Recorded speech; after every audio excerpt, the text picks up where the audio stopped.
जिस युद्ध को डोनाल्ड ट्रंप अपनी अंतिम विजय मान रहे थे, उसकी जीतने की घोषणा कर चुके थे, क्या वही युद्ध यानी ईरान की लड़ाई ट्रंप के गले की फांस बन चुका है?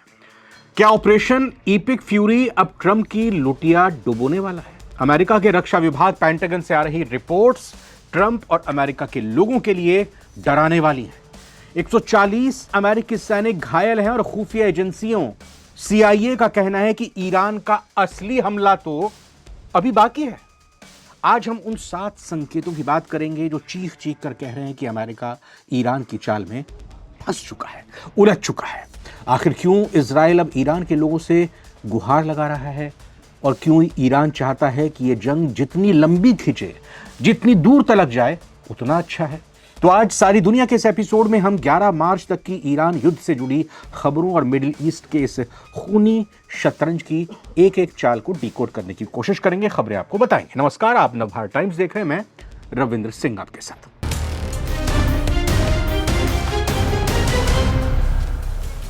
तो एक तरफ अमेरिका के राष्ट्रपति डोनाल्ड ट्रंप लगातार ये दावा कर रहे हैं कि ईरान के खिलाफ अमेरिका और उसके सहयोगी मजबूत स्थिति में हैं, लेकिन जमीन पर असल में जो संकेत मिल रहे हैं वो बिल्कुल अलग कहानी बताते हैं। क्योंकि ट्रंप तो कहेंगे नहीं कि भाई हमारी पिटाई हो रही है या ईरान हमें इतना नुकसान पहुंचा रहा है।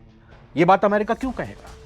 अमेरिकी खुफिया एजेंसियों ने चेतावनी जारी की है। अमेरिकी सैनिकों के घायल होने की खबरें आ रही हैं। इजराइल का अचानक बैकफुट पर आकर प्रधानमंत्री नेतन्याहू का ईरान के लोगों को वीडियो संदेश देना कुछ ऐसे ही इशारा कर रहा है और खुद अमेरिका के ऊपर कुछ हमले होने की रिपोर्ट्स आना पूरे अमेरिका को सख्ती में डाल चुका है। ये सभी संकेत मिल रहे हैं कि शायद ये जंग वैसी नहीं चल रही जैसी ट्रंप ने, उनके देश अमेरिका ने सोची थी। ट्रंप ने युद्ध तो शुरू कर दिया, लेकिन उसका एग्जिट प्लान बनाना भूल गए। कैसे इस युद्ध से वो निकलेंगे, किस पॉइंट पर निकलेंगे, ये शायद उन्होंने तैयारी नहीं की थी या जैसा उन्होंने सोचा था वैसा नहीं हुआ। 140 सैनिकों के घायल होने और मौतों के आंकड़े बढ़ रहे हैं लगातार। खूब खबरें आ रही है, लेकिन अमेरिका मीडिया में इनको सही तरीके से रिपोर्ट नहीं किया जा रहा है। यूं कहें कि सरकार इन चीज़ों को छुपा रही है, बता नहीं रही है। अमेरिकी जनता के बीच ट्रंप की लोकप्रियता इस वक्त मिट्टी में मिलती जा रही है। पेंटागन के अंदर खलबली सी मची है क्योंकि ईरान अब छापामार युद्ध और ड्रोन स्वॉर्मिंग जैसी ऐसी तकनीकें इस्तेमाल कर रहा है जिसका जवाब अमेरिका के पास नहीं है। सबसे बड़ा सवाल यही उठ रहा है कि क्या ये जंग अब अमेरिका के लिए बोझ बनती जा रही है? कुछ विश्लेषकों का मानना है कि शुरुआत में वॉशिंगटन को लगा था कि तेज हमलों के जरिए ईरान पर दबाव बना लिया जाएगा, ईरान की जनता खुद खड़ी हो जाएगी सत्ता परिवर्तन के लिए और अमेरिका के साथ आ जाएगी। लेकिन अब हालात एकदम हालात सब बदल गए। अमेरिका की अर्थव्यवस्था पर लगातार दबाव भी बढ़ रहा है। तेल की कीमतों में उछाल आ रहा है, हमारे देश में आ रहा है, गैस सिलेंडर को लेकर समस्या आ रही है, तो भाई अमेरिका में भी दिक्कत है और युद्ध का खर्च लगातार बढ़ता जा रहा है। इसी वजह से यह चर्चा भी तेज हो गई है कि क्या डोनाल्ड ट्रंप अब इस टकराव से निकलने का कोई रास्ता तलाश रहे हैं। हाँ, दूसरी बड़ी खबर यह है कि अमेरिकी खुफिया एजेंसियों से मिल रही है और वो ये है कि रिपोर्ट्स कहती हैं कि इन एजेंसियों ने चेतावनी दी है कि ईरान जल्द ही एक बड़ा हमला कर सकता है और यह हमला सिर्फ इजराइल तक सीमित नहीं होगा, मिडिल ईस्ट के पड़ोसी खाड़ी देशों के मुल्कों पर नहीं होगा, बल्कि अमेरिकी ठिकानों को और भी भयंकर तरीके से निशाना बनाकर हमला किया जाएगा। और इस चेतावनी के बाद वॉशिंगटन में, अमेरिका में हलचल बढ़ गई है, क्योंकि अगर ईरान ने सच में और बड़ा हमला अमेरिका के ऊपर कर दिया तो नाक का सवाल बन जाएगा, नाक कट जाएगी अमेरिका की। तो ये जंग, चूंकि जब नाक कटेगी, रामायण में हमने देखा था रावण की बहन शूर्पणखा की जब नाक कटी थी तो अपनी बहन की लाज बचाने के लिए हर भाई का फर्ज है, वो रावण ने भी निभाया, वो फर्ज रावण ने भी निभाया, लेकिन उसका तरीका गलत था। तो यही स्थिति यहां पर अब देखने को मिल रही है। अब बात उस खबर की जिसने पेंटागन को भी चिंता में डाल दिया। अमेरिकी रक्षा मंत्रालय यानी पेंटागन के मुताबिक इस टकराव में अब तक करीब 140 अमेरिकी सैनिक घायल हो चुके हैं। ये संख्या भले ही बहुत बड़ी ना लग रही हो, लेकिन ये दिखाती है कि युद्ध का असर सीधे अमेरिकी सैनिकों तक पहुंच रहा है। बड़े साजो सामान होने के बावजूद अमेरिकी सैनिक इसकी जद में आ रहे हैं और यही वजह है कि वॉशिंगटन में अब ये सवाल खड़ा हो गया है कि क्या ये टकराव जरूरत से ज्यादा लंबा हो सकता है। 7 ऐसे संकेत सामने आ रहे हैं जो बता रहे हैं कि यह जंग आसान नहीं है। ईरान लगातार जवाबी हमले कर रहा है, दूसरा ये कि अमेरिकी सैनिकों के घायल होने की खबरें आ रही हैं। अमेरिकी सैनिकों के शव भी आए हैं अमेरिका में। खुद व्हाइट हाउस ने तस्वीरें जारी की थी, खुद डोनाल्ड ट्रंप उनको रिसीव करने के लिए पहुंचे थे। तीसरी खबर है कि तेल बाजार में अस्थिरता फैल गई है। मध्य पूर्व में तनाव पूरी तरह से चरम पर है। क्षेत्रीय देशों की चिंता भी सता रही है। खाड़ी देश कोस रहे हैं ट्रंप को। युद्ध की लागत में वृद्धि हो रही है, पैसा खर्च हो रहा है और कूटनीतिक दबाव बन रहा है अमेरिका के ऊपर। रूस और चीन की तरफ से ये संकेत बताते हैं कि ये टकराव धीरे धीरे बहुत कॉम्प्लेक्स होता जा रहा है। अगर युद्ध लंबा चलता है और नुकसान बढ़ता है तो उसका असर अमेरिकी राजनीति पर भी पड़ सकता है। कई विशेषज्ञ मानते हैं कि अगर हालात ऐसे ही रहे तो ये टकराव खुद डोनाल्ड ट्रंप के लिए भी एक राजनीतिक चुनौती बन सकता है। मिड टर्म पोल होने हैं, मिड टर्म इलेक्शन होने हैं। हालांकि मिड टर्म इलेक्शन में ट्रंप हारें या जीतें उन पर फर्क नहीं पड़ेगा, लेकिन हाँ, नैतिक तौर पर फर्क जरूर पड़ेगा। उनकी कुर्सी तो बरकरार रहेगी अगर वो हार भी जाएंगे मिड टर्म पोल में, लेकिन नैतिक तौर पर दबाव बनेगा। विपक्ष डेमोक्रेट्स, उनकी पार्टी रिपब्लिकन के खिलाफ हो जाएगी। इधर इजराइल की हालत देखिए।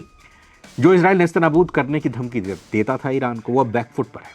प्रधानमंत्री नेतन्याहू ने ईरान के लोगों के लिए एक इमोशनल वीडियो जारी किया है और वो कह रहे हैं कि हम आपके दुश्मन नहीं है, आपका दुश्मन आपका शासन है, आपके ये नए सुप्रीम लीडर हैं, IRGC है। ऐसा क्यों किया नेतन्याहू ने? क्या ये गुहार है, रिक्वेस्ट है या खौफ है, डर है? इस पर एक्सपर्ट्स कहते हैं कि इजराइल को समझ आ गया है कि वो ईरान की सैन्य ताकत को पूरी तरह खत्म नहीं कर सकती, ईरान को मिटा नहीं सकती, बड़ा नुकसान नहीं पहुंचा सकती। इसीलिए अब वो इंटरनल रिवोल्ट यानी आंतरिक विद्रोह भड़काने की कोशिश कर रहा है, ऐसी अपीलें करके, ऐसी इमोशनली ब्लैकमेल अपील करके। लेकिन क्या शिया मुल्क ईरान के लोग नेतन्याहू की बात मानेंगे, इजराइल को सुनेंगे? नेतन्याहू की हताशा का ये सबसे बड़ा सबूत सामने आया है। अब सबसे बड़ा सवाल ये कि ईरान क्यों चाहता है कि जंग लंबी खींचे और चले जंग?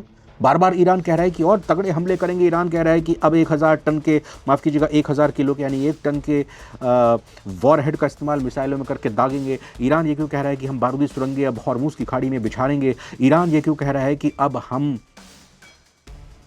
आपकी रातों की नींद, दिन का चैन उड़ा कर रख देंगे। BBC की रिपोर्ट आई है, उसने कहा है कि ईरान को पता है वक्त, समय उसके साथ है, यानी ईरान के साथ है। पहला यह है कारण इकोनॉमिक ब्लीडिंग। जंग जितनी लंबी होगी अमेरिका का उतना ही पैसा और संसाधन बर्बाद होगा, ईरान के लिए फायदा है। दूसरा, ग्लोबल पोलराइजेशन, दुनिया भर में अमेरिका के खिलाफ गुस्सा बढ़ेगा, ईरान के लिए सहानुभूति आएगी, इसलिए ईरान चाहता है। तीसरा है कि रूस और चीन की मदद, समय मिलने पर ईरान रूस और चीन से और ज्यादा घातक हथियार हासिल कर सकता है, यानी कि ईरान अपने आप को और समृद्ध कर सकता है। ईरान ने अमेरिका को उस दलदल में खींच लिया है भाई साहब, जहां से निकलना ट्रंप के लिए नामुमकिन सा हो गया है। ईरान की रणनीति विजय की नहीं है, जीतने की नहीं है, बल्कि अमेरिका को थका देने की है, थका कर मार देने की है। आइए चलते चलते वो 7 संकेत देखिए जो बताते हैं कि अमेरिका कैसे उलझ चुका है, आप भी समझ जाएंगे। पहला संकेत ये कि घायल सैनिकों की संख्या बढ़ रही है। दूसरा ये कि घरेलू स्तर पर युद्ध का विरोध हो रहा है अमेरिका के अंदर। तीसरा ये कि इजराइल और अमेरिका के बीच रणनीति को लेकर मतभेद नजर आ रहे हैं, आपस में दोनों देश भिड़ रहे हैं। इजराइल हमला कर रहा है ईरान में, अमेरिका कह रहा है यहाँ हमला क्यों कर दिया भाई, यहाँ तो तेल के कुएं हैं। अरे तेल के कुएं बर्बाद कर दिए आपके सहयोगी देशों के, बर्बाद कर दिए बहरीन के तेल के कुएं, बर्बाद कर दिए तेल की रिफाइनरी इधर सऊदी अरब में, हाइफा। इजराइल का 60% तेल जहाँ से आता है रिफाइनरी वहाँ की भी ठोक कर रख दी है। तो तेल की कीमतों का अनियंत्रित होना भी एक बड़ा कारण है, जिससे पूरा वैश्विक दबाव अमेरिका पर पड़ रहा है। और ईरान के नए सुप्रीम लीडर का आक्रामक रुख, जैसे ही उनका ऐलान हुआ तुरंत और आक्रामक तरीके से युद्ध उनका करना, ये संकेत दे रहा है कि युद्ध लंबा खिंचेगा। पुतिन का ट्रंप को शर्तों पर झुकने के लिए मजबूर करना भी एक बड़ी बात आती है। और सबसे बड़ा संकेत ये कि अमेरिकी खुफिया एजेंसियों ने खुद ये जताया है कि भैया तबाही और भी हो सकती है। कुल मिलाकर मिडिल ईस्ट की ये जंग अब सिर्फ मिसाइलों और बमों की लड़ाई नहीं रह गई, ये रणनीति, राजनीति और वैश्विक शक्ति संतुलन की लड़ाई भी बन चुकी है। एक तरफ अमेरिका और इजराइल है, दूसरी तरफ ईरान है जो लगातार जवाबी रणनीति बना रहा है। और सबसे बड़ा सवाल यही है, क्या ये जंग जल्दी खत्म होगी? लगता तो नहीं है, या ये टकराव और लंबा चलेगा, यही लगता है। और अगर ऐसा हुआ, यानी कि टकराव लंबा चला, जंग लंबी चली, तो इसका असर सिर्फ मिडिल ईस्ट नहीं पूरी दुनिया पर पड़ेगा। देख भी रहे हैं सिलेंडर, गैस, पेट्रोल को लेकर कैसा हाहाकार मचा है। चलिए अंत में आपसे सवाल, क्या ट्रंप इस दलदल से बाहर निकल पाएंगे, या ये युद्ध 21वीं सदी का वियतनाम साबित होगा? अपनी राय कमेंट्स में दीजिएगा, इंतजार रहेगा। फिलहाल सारी दुनिया के आज के एपिसोड में इतना ही। वीडियो देखने के लिए बहुत बहुत शुक्रिया। नमस्कार।